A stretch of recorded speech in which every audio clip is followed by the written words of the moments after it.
mate. I'll see you in a bit, right? Bye-bye. I started Caerphilly Observer in 2009 as a website while I was working with the Brighton Argus. And that came out of the fact that I was trying to find out what was going on back home. But the website of the local newspaper at the time wasn't really being updated.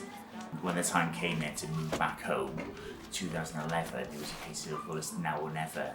You know, this little thing that I've been working on for the last sort of 2 years has a real chance to become something.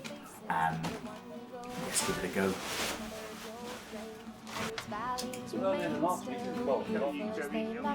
Relatively. 9:42. I set off about 8 a.m. from my house with 10,000 newspapers in my little van, and then we sort of make our way through the Caerphilly town in the south, and then we go up the Rumney Valley to near the top of the county borough, and then we go down the other side of the county borough, then down the Harry Valley, back to Caerphilly. At the current count, I think we've got about 80 stops. I quite like this part of the job, to be honest, because after like a really intensive 3 days getting the newspaper sorted and then doing all the little bits of admin, it's quite nice just to get out. But at the moment, we're heading into a village called Abertredu, so this is where I grew up. And if you don't mind, we'll go and see my brother. I gotta buy her a newspaper. The reason I deliver it is pragmatism. If I didn't do it, then I'd have to pay somebody else to do it. But also, it's one of the parts of the job I really enjoy. Getting out and about and meeting people and speaking to people. I love hearing people's stories. I love finding out what's going on, and then I love telling people all about that. We're going to go to a chip shop and a Londis. And then round the corner there is a Spark. Yeah, you're right. The responsibility to keep it running, keep it going, that does play pretty heavy on my mind at times. Only because I've put so much effort into it, and the guys who I work with have put so much effort into it, and I've had so much support from the community, that if it did go, then I think, you know, it'd be really difficult to replace. I just realised I do run a lot, don't I?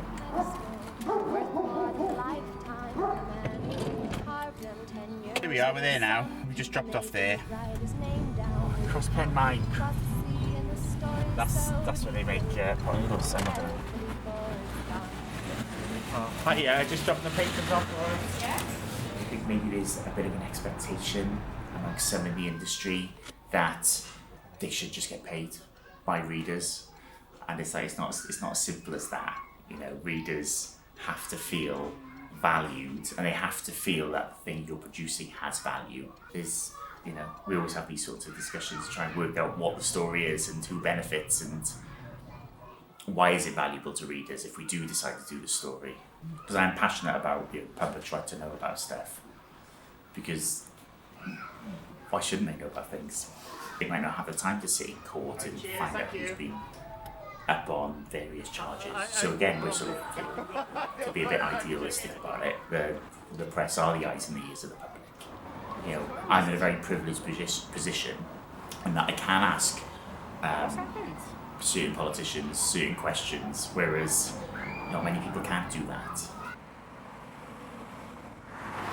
Again, it's difficult to find that balance because as a news service for the area, people expect you to cover the latest happenings, but then we also want to try and, you know, tell the stories that aren't being told, which do need a bit more time and effort to do. And likewise, whenever we're trying to tell stories about members of our community, it's important to take that time to you know, to spend with them and to talk to them and find out what they're all about. And unfortunately, time is the one thing that we don't really have an abundance of. I've got, in my office at the moment, I've got a list of about 10 stories I would love to just crack on with. That, or, you know, things like the COVID denier, multi-millionaire insurance man, who's done pretty well out of the pandemic. Right down to you know, the mystery buyer of the Peter's Pies factory.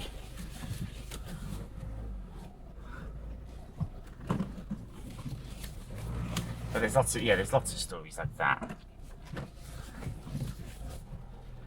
But the one thing, but again, I go back to it. The one story, the type of story I want to tell, are the ones about the community and the one, and the people here. Because what's the saying? Everyone's got a book in them, haven't they? That's what they always say. Great. There we go.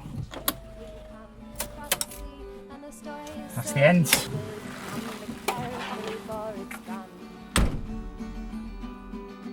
Will you come across the sea and the story so deep